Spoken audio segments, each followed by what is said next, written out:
அடுத்த क्वेश्चन பார்க்கலாம்.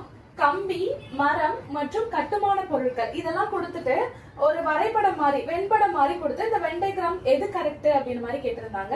இது ஆப்ஷன்ல என்னவா இருக்கலாம் அப்படின்னு பார்த்தோம்னா கட்டுமான பொருளுக்குள்ளதான் இந்த கம்பியும் மரமும் இருக்கும் அப்படின்றப்போ ஆப்ஷன் பி வரலாம் அப்படின்னு வேணா சொல்லலாம்.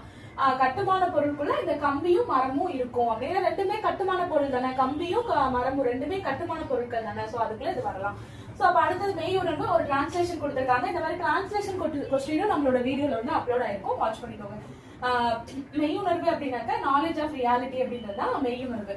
சோ இரவு அப்புறம் ஆப்போசிட் கேட்டிருக்காங்க, என்ன வரும் ஆப்போசிட்ல அப்படின்னு பாக்குறப்போ இரவு, இரவுக்கு ஆப்போசிட் பகல்.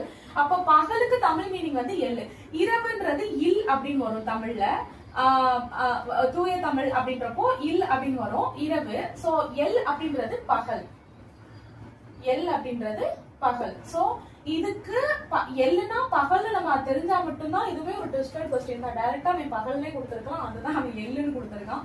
சோ இந்த மாதிரி தமிழ்ல அதுக்கு ரெண்டாவது மீனிங் தூய தமிழ் அதுவுமே கத்துக்கோங்க, தெரிஞ்சு வச்சுக்கோங்க, நல்லது.